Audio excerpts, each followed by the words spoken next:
So the third generation language is basically the language that is called the high level language, in which we have the example of third generation languages: Fortran, COBOL, Basic, Pascal, C, C++, Java. All these languages are the high level languages in which we need some translator over there. High level languages के features क्या क्या हैं? They are user friendly, means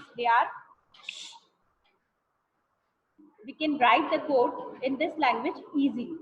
It uses English words and mathematical operators which make it easy to understand. We can understand what we are writing over there, what the code is doing, and what are the instructions written in the programming language. Okay, so these the words we are using over there. These are the English words and mathematical operators we are using over there. Okay. Then the third feature is it is not dependent on the machine. Means the software which I am developing on this computer, I can use it anywhere, wherever I want to use them. Okay, so that is the feature of high level language.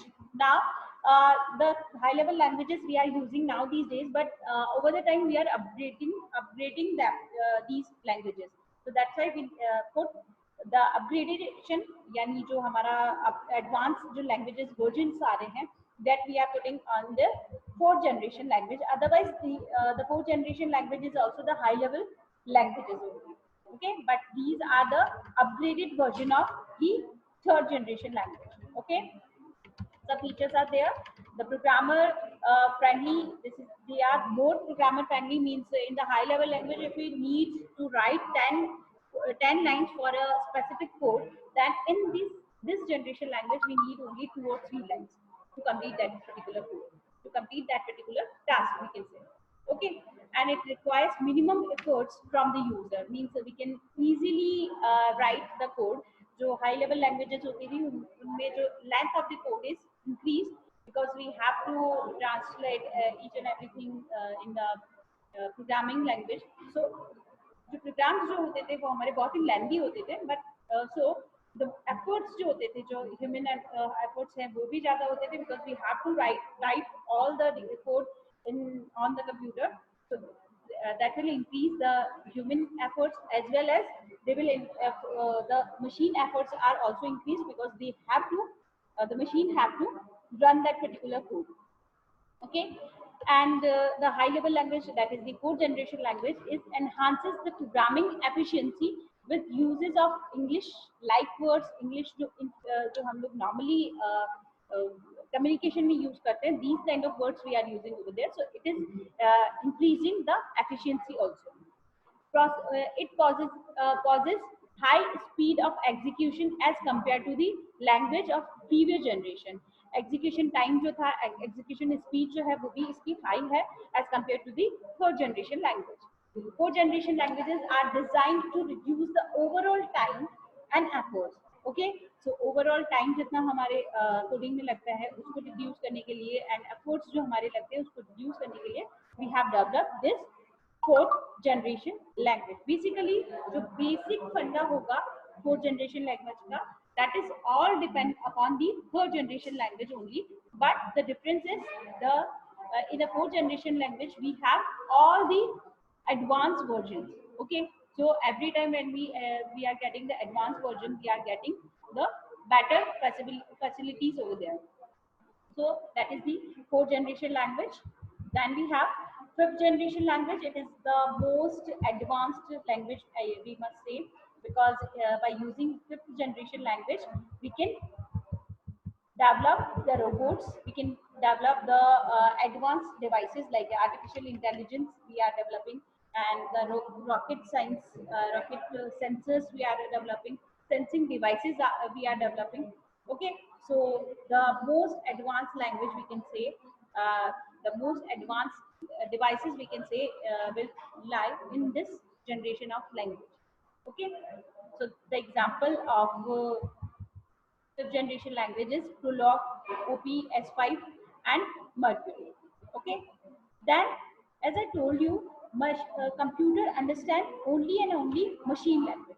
Okay, so from the second generation language we need some or the other translator to translate what we are writing. We are writing the code over there on the computer, so we need some translator because computer can't understand any language like English.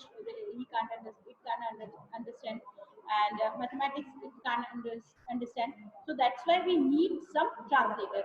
If I speak in Chinese, then and you people don't understand Chinese language, then we need some compiler translator over sorry, we need some translator over there so that it can translate, it can adapt to, it can take the what I am trying to say, and then it will translate the communication, or it will translate the sentences to you people, or it will convey the sentences or the data what I'm trying to say to you people. So for the computer also we need some translator because we can't remember all the code written in machine language, and computer understand only and only machine language.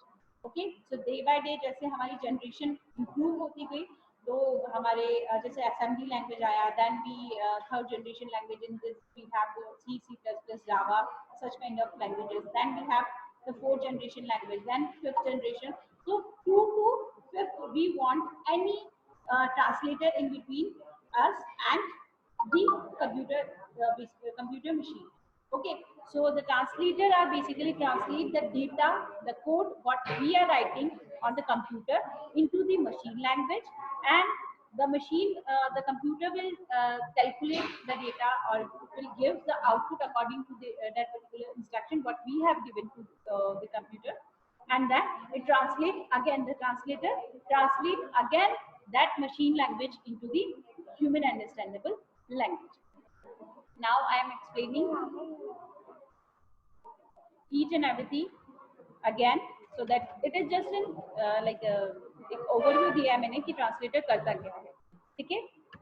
Now assembler. Here we are going to discuss three types of translator. The first one is the assembler. As you people know, second generation language is the assembly language. Okay.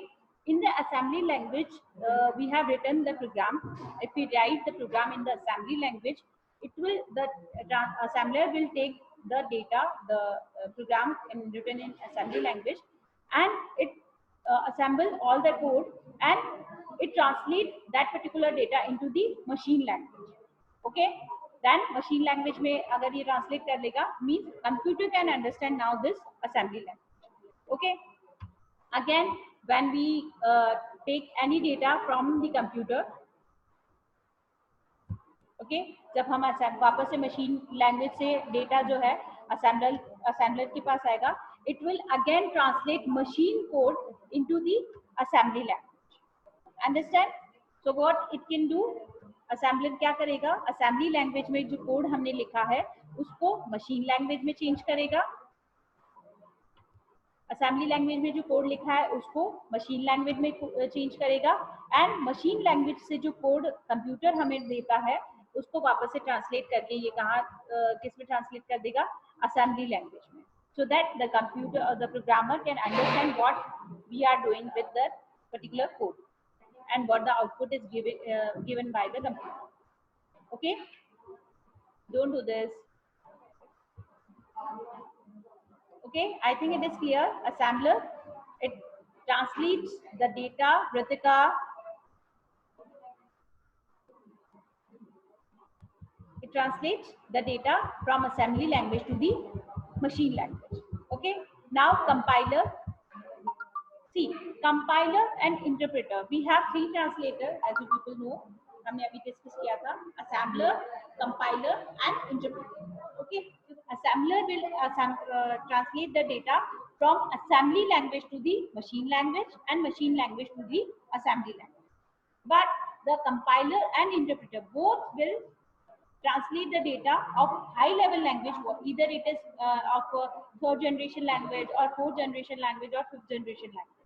Okay किसी भी language का data हो तो उस data को machine language में, और machine data को मशीन लैंग्वेज के डेटा को assembly language high level language में ट्रांसलेट करता है, ठीक है? So they are doing the same work. Actually compiler and interpreter जो है वो सेम वर्क करते हैं. हाई लेवल लैंग्वेज को मशीन लैंग्वेज में और मशीन लैंग्वेज को हाई लेवल लैंग्वेज में ट्रांसलेट करने का काम. But the difference is compiler translate whole data all together. पूरा प्रोग्राम लेगा एंड पूरे प्रोग्राम का एक साथ मशीन कोड जनरेट कर देगा. एंड अगेन मशीन कोड में कोई डेटा है तो पूरे उस डेटा को लेगा और हाई लेवल लैंग्वेज में पूरे प्रोग्राम को एक साथ ट्रांसलेट करेगा. Okay, wait a minute. Yes. Okay. So compiler will compile whole data all together, and the interpreter, what interpreter will do? It translates the same data, same चीज वो भी करेगा, but it translates line by line.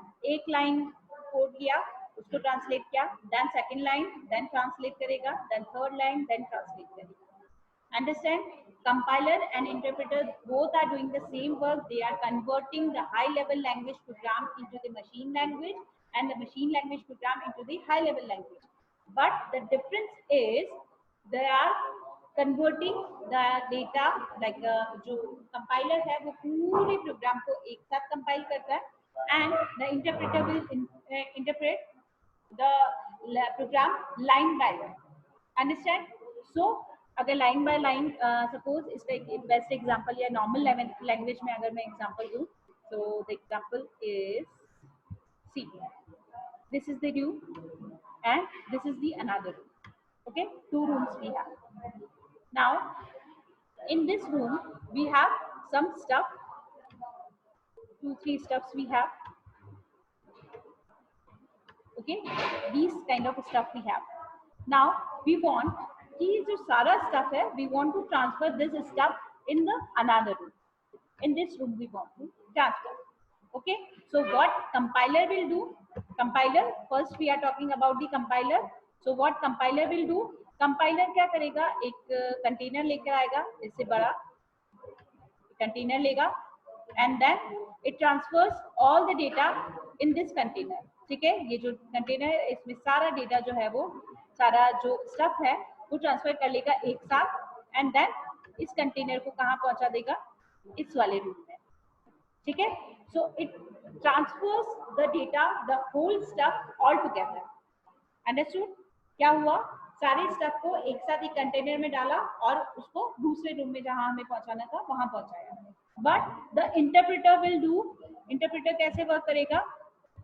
Same चीज है, जैसे हमारा ये room है और इसके अंदर जो स्टफ था, इंटरप्रेटर क्या करेगा? उसको उस स्टफ को, suppose this is the stuff, so what interpreter will do?